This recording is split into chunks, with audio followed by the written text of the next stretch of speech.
Salut les amis crocheteurs, les amis crocheteuses, je sais, ça fait un moment que je ne vous ai pas fait de vidéo. J'ai beaucoup de choses à faire. Je viens de créer ma micro-entreprise, ça prend du temps, dans un domaine complètement différent. Vous savez que je tire les cartes, etc. Donc voilà. J'ai fait aussi également ce joli sac en forme de bourse sur lequel j'ai pu installer, accrocher mes poignées, mes fameuses poignées que j'avais achetées déjà il y a un bon moment. Je lui ai fait une toute petite anse, j'ai laissé des fils dépasser, j'ai même pas mis de perles, je voulais mettre des perles, je l'ai pas fait, mais j'ai fait une bêtise. Alors justement, j'ai fait une bêtise, je suis partie d'un carré, j'aurais pas dû, parce que ça va pas du tout.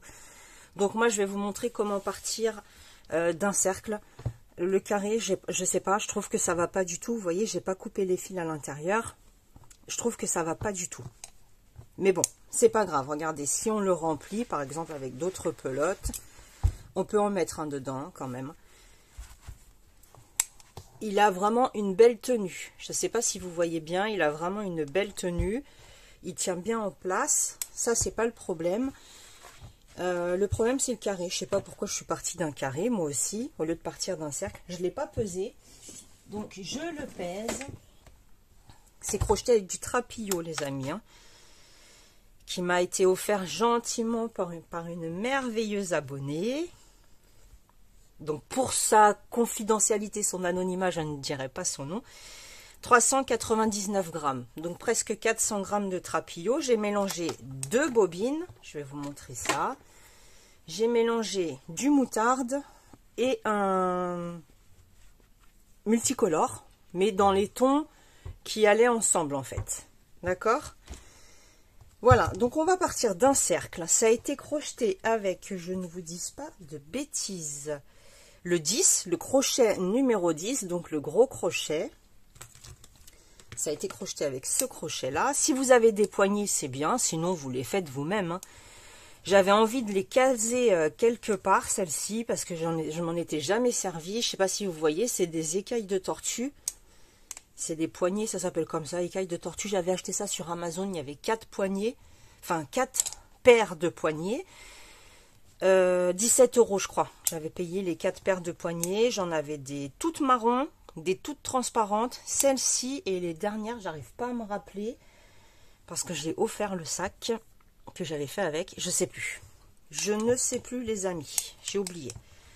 Donc voilà ce que je vais vous montrer aujourd'hui, sans changer de fil, sans couper, si vous voulez. C'est surtout ça qui est intéressant. C'est pas forcément le rond, parce que le rond, on sait tous faire des cercles. Ce qui est intéressant, c'est que là, quand j'ai alterné, quand j'ai pris la couleur contrastante, j'ai pas changé le fil de la moutarde, je ne l'ai pas coupé, je l'ai laissé. D'accord? Et ça, vous allez pouvoir le faire si vous voulez sur un rang sur 2. Vous n'êtes pas obligé de couper les fils. Ok? Donc, allez, c'est parti. On va commencer. Par exemple, je prends ce que j'ai sous la main parce que les autres sont dans un carton. Un gros carton. Donc, on va commencer. Alors, je descends pour que vous puissiez bien voir. Puis comme ça, pour les gens qui ne connaissent pas trop le trapillo, je vais vous montrer moi comment je procède. Donc déjà, je retire pas mal de... Et je tire comme ça dessus, vous voyez. Je l'assouplis. Je l'assouplis un petit peu. Ok? Moi, c'est ce que je fais. Maintenant, vous n'êtes pas obligé. Alors, on va travailler en cercle. Je réfléchis. Parce que les cercles magiques avec ce genre de fil, c'est pas super. Donc, on va faire comme si qu'on allait travailler de la laine. Un nœud coulant sur le crochet. 1, 2, 3, 4, 5. On va faire 6 mailles en l'air. D'accord? On vient unir à la première. Donc, on entre à l'intérieur. Et on ferme avec la maille coulée, comme ceci. Voilà, ça nous fait ce petit cercle-là, dans lequel, j'ai pas eu le temps, je me suis pété tous les ongles, dans lequel on va venir faire directement 12 mailles serrées.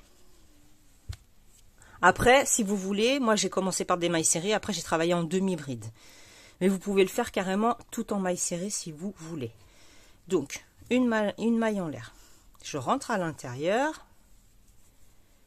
Une maille serrée. 2, 3, 4, 5, 6. J'en profite pour crocheter par-dessus le fil. 7, 8, 9, 10, je pousse un peu. 11. J'espère que j'en ai pas fait trop. 12. Et là, on tire. Vous tirez sur votre fil. Vous tirez, vous tirez, vous tirez, vous tirez, vous tirez. De façon à pouvoir le fermer. Si vous trouvez que 6 mailles chaînettes de départ, c'est trop et que le trou, il est trop visible et que ça vous dérange, vous en faites moins. D'accord? Donc, 12 mailles à l'intérieur. Je rentre sur la première. Maille coulée. Ok? Voilà. Ouais, c'est vrai que ça fait un peu trop du coup 6. Donc faites-en peut-être 4 ou 5. Ok? C'est pas grave, ça c'est rectifiable. Ensuite, 2 mailles en l'air équivalent à ma première demi-bride si vous voulez. Si vous préférez, vous pouvez faire 2 mailles en l'air, ne pas les compter et faire votre demi-bride quand même au même endroit. Ici. Donc on dit une demi-bride. Ok? Là, nous en avons 12. On a 12 mailles au total. Donc une demi-bride. Sur la maille suivante, on va en faire 2. Des demi-brides, je parle. Sur la maille suivante, on en fait une. On alterne à chaque fois. Maille suivante, nous en faisons 2. Un jeté, je rentre dans la maille, j'attrape le fil, j'ai 3 boucles. Un jeté, je passe à travers mes 3 boucles. Sur la maille suivante, j'en fais une seule. La maille d'à côté, j'en fais 2. La maille d'à côté, j'en fais une. La maille d'à côté, j'en fais 2.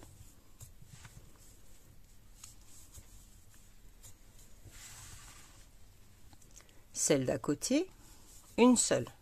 On alterne. Un coup c'est 2, un coup c'est 1.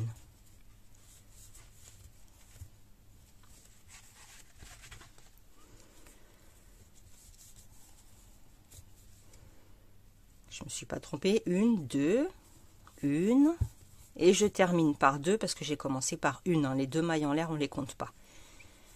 Donc je termine par l'augmentation. C'est-à-dire les 2 demi-brides au même endroit. Donc 6, ça fait trop pour le trou. Essayez de faire peut-être un cercle magique. Peut-être que vous arriverez bien à le fermer. Ou d'en faire 4 ou 5. C'est vous qui voyez. D'accord? On vient unir, pas sur la deuxième maille en l'air, mais sur la demi-bride. Maille coulée. Je continue. 2 mailles en l'air, c'est juste pour prendre de la hauteur. Une première demi-bride. La maille suivante. Une première demi-bride également, plutôt. Et sur la troisième, j'en fais 2.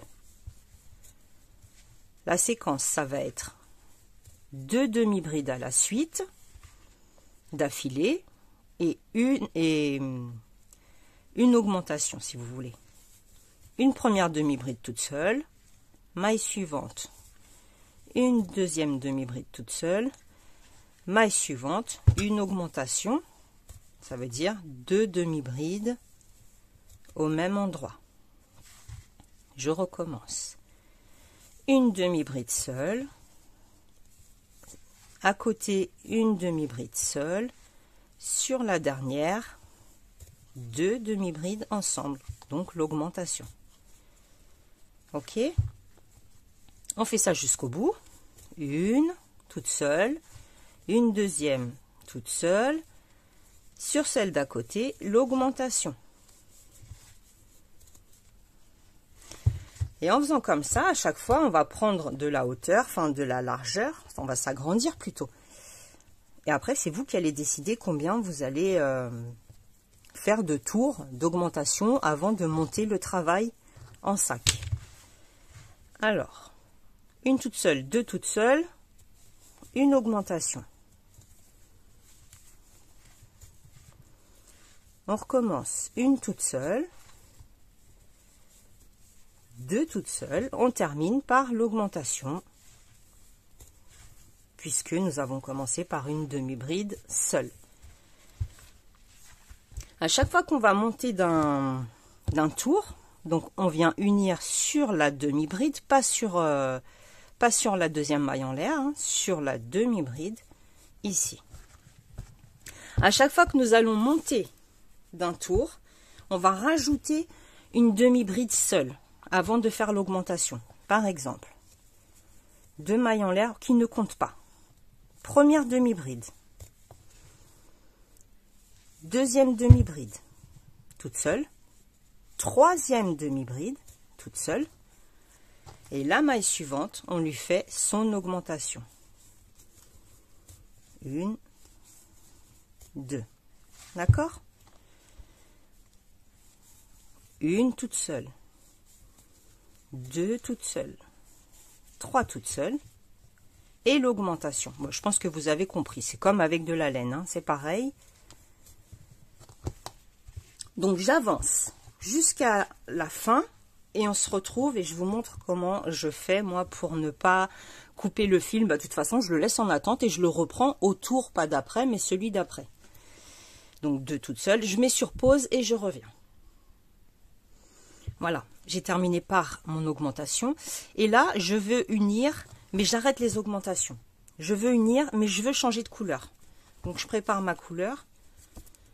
Alors moi je fais une petite boucle. Je laisse un petit fil quand même assez long pour pouvoir bien le cacher après par la suite. Je prends la bobine initiale, je la mets sur la droite et la bobine, la nouvelle, je la mets sur la gauche. Je rentre dans la maille comme d'habitude et je vais venir terminer la maille coulée si vous voulez avec ma nouvelle couleur. D'accord ? La jaune, je la laisse sur le côté à droite pour le moment. Voilà. 2 mailles en l'air. J'étais perdue, j'étais en train de réfléchir plutôt. Et là, je vais monter uniquement en demi-bride. Je fais plus d'augmentation parce que moi j'ai mon diamètre qu'il me faut. Si vous voulez continuer à faire quelque chose de plus grand, à chaque fois vous rajoutez une demi-bride avant de faire l'augmentation. D'accord ? Donc, 2 mailles en l'air pour la hauteur, un jeté, mais je prends le brin arrière. Ça va vraiment nous faire une démarcation. Une demi-bride. Le fil jaune est en attente, il est là, il ne bouge pas, il ne nous dérange pas. Je rentre sur le brin arrière de chaque maille et je fais, si je lui mets un coup, mes demi-brides tout à fait normalement, comme je vous ai montré un peu plus tôt. Comme ceci. Alors, je n'ai pas compté, bien entendu. On est parti de 12, 18, alors attendez, 12, 18, 24, je crois. Alors, 1, 2, 3, 4, 5, 6, 7, 8, 9, 10,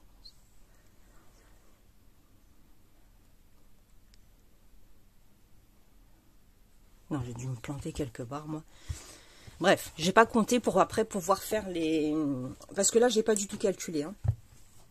J'ai vraiment mis au pif. Je déteste, vous me connaissez, je déteste calculer, compter, tout ça. C'est pas du tout ma tasse de thé. Donc, j'ai mis à vue d'œil. Mes poignets, si vous voulez. D'accord?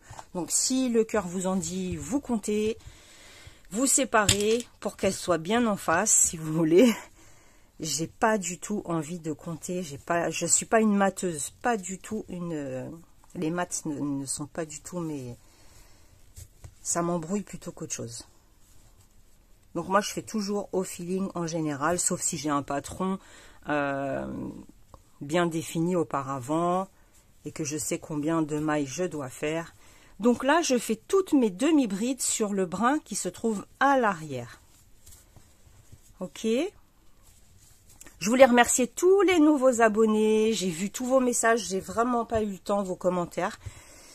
J'ai pas eu le temps. En plus, j'ai pas mal de problèmes d'internet en ce moment. La connexion n'arrête pas de sauter. J'ai fait appel à l'opérateur. Ils ont dit qu'il n'y avait aucun incident dans le réseau, sur le quartier, si vous voulez, mais pas pour autant qu'ils ont fait quoi que ce soit. En ce moment, je sais pas pourquoi. La connexion n'arrête pas de sauter. Donc vous voyez, en fait, en travaillant sur le brin arrière, bah, ça nous fait tout de suite le rebord hein, pour pouvoir monter. Je vais jusqu'au bout pour vous montrer comment je fais la jonction entre ce fil-là et l'autre. Mais vous allez voir que c'est d'une simplicité extrême. En fait, il n'y a pas d'autre mot, c'est génial. Ça évite de couper, de faire des nœuds, de cacher les fils. Ah ouais. Tout ce qui nous énerve bien, qui nous fait perdre du temps. Donc là, on continue jusqu'à la fin. Les demi-brides. Et puis au moins, quelque chose qui est bien, si vous vous êtes trompé dans les couleurs, si ça ne vous plaît plus, eh ben vous pouvez tout défaire, il n'y aura pas de nœud et vous séparez les pelotes, la couleur initiale avec la couleur initiale et la deuxième avec la deuxième. Vous voyez ce que je veux dire? Il n'y aura pas de perte, pas de gâchis. C'est l'avantage de ne pas faire de nœud, justement. Pas s'embêter à chaque fois à rattacher un fil. La dernière, voilà. Donc là, je suis arrivée ici. Je vais passer la pelote avec laquelle je travaillais sur le côté droit et je reprends ma pelote jaune sur le côté gauche. Et maintenant, je veux alterner. Donc, je rentre dans la première demi-bride, j'attrape mon fil jaune et je ferme une maille coulée avec. L'autre, je tire un petit peu pour bien refermer l'histoire. Et je continue 2 mailles en l'air. Au même endroit, cette fois-ci, vous pouvez prendre les mailles entièrement, les 2 brins. On refait des demi-brides par-dessus. Vous voyez, pas de, on se prend pas la tête à cacher les fils. Ils sont là, il est là, l'autre il est là en attente. On le met juste à l'écart, côté droit, pour pas qu'il nous gêne. Et vous allez continuer ainsi de suite si vous voulez vraiment alterner vos 2 couleurs, ou 3 couleurs, c'est comme vous voulez. Jusqu'à 3 couleurs, ça va, c'est parfait. Ça gênera pas à l'intérieur d'avoir un fil qui remonte comme ça, si vous voulez. D'accord? Après, 4 couleurs, ça fait un peu beaucoup, mais bon, c'est à l'intérieur d'un sac, ça ne se voit pas. Vous voyez ce que je veux dire?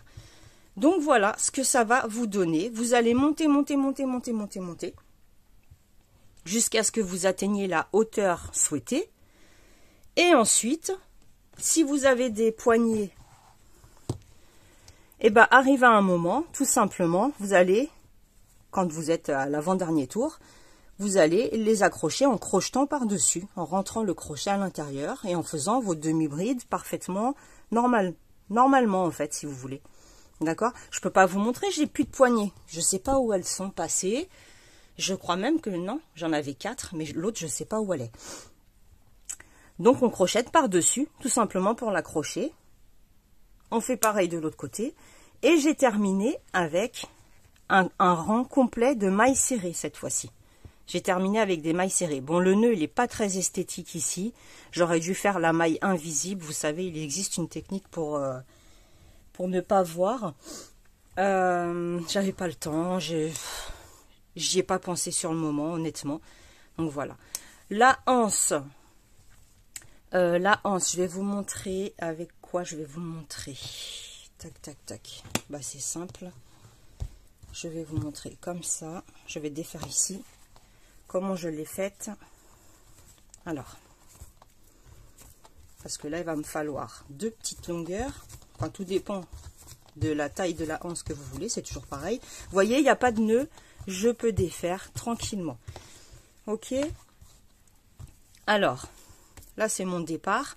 Je vais couper une longueur de fil qui fait à peu près la longueur de vos bras, peut-être 1 mètre, 1 mètre 10, 1 mètre 20, tout dépend.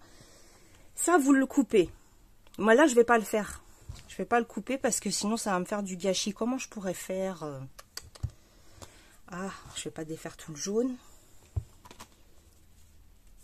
Je vais essayer autre chose parce que j'avais essayé aussi le point épi que je voulais vous montrer, mais ça sera dans une autre vidéo.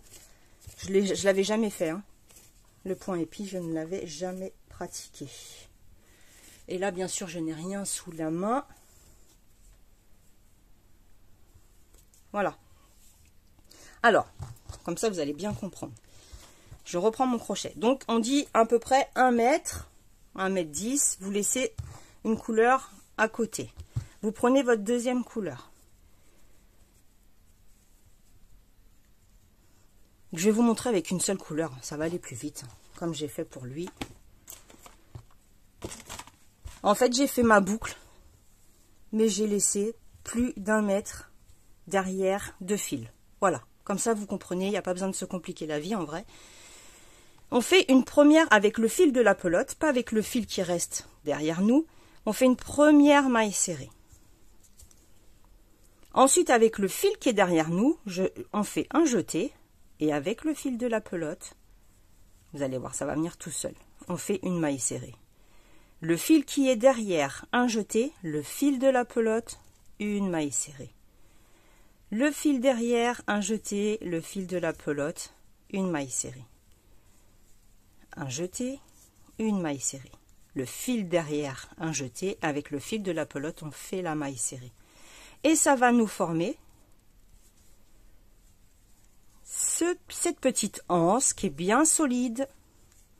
Je vous assure que c'est bien costaud. Bah, de toute façon, c'est du trapillo, donc c'est bien costaud. Ça tient bien. Un jeté avec le fil de derrière et la maille serrée avec le fil de la pelote. C'est pour ça que je vous disais à peu près 1 mètre, 1 mètre 10, 1 mètre 20. Tout dépend de la longueur que vous souhaitez faire pour votre anse de sac. D'accord? Voilà ce que ça vous donne. J'espère que vous voyez bien. Voilà, ça donne ceci. Après, vous n'avez plus qu'à l'accrocher sur votre sac en laissant pendre de chaque côté des fils pour pouvoir y attacher des perles ou ce que vous voulez, les amis. Désolée, c'était un petit peu brouillon. Je me suis un peu emmêlé les pinceaux avec cette histoire de anse parce que je voulais que vous compreniez bien, surtout que vous puissiez bien le reproduire chez vous à la maison sans vous casser trop la tête. Donc on fait le nœud coulant, la boucle, en laissant plus d'1 mètre de fil derrière nous. D'accord? Ça c'est le fil de derrière et là nous avons le fil de la pelote. Voilà les amis, c'était un peu rapidos. La prochaine fois je vous ferai autre chose. On fera le point épi aussi qui est très très beau, que j'ai appris à faire récemment. Je vous dis la vérité, je l'avais jamais fait. Donc je vous souhaite une belle journée, prenez bien soin de vous. N'hésitez pas à me suivre même si vous n'êtes pas fan de cartomancie, de voyance, sur ma deuxième chaîne qui s'appelle Rêve et Guidance. Vous avez le lien sous la vidéo. Moi ça me fait des abonnés en plus, c'est super pour ma chaîne. Et rien à payer, pas d'inquiétude, comme sur Funny Crochet, il n'y a rien à payer. C'est juste pour avoir du monde, tout simplement. Pour avoir un petit flux de personnes, si vous voulez. Et voilà. Je vous embrasse très très fort. Je vous dis à très très vite. Salut, salut!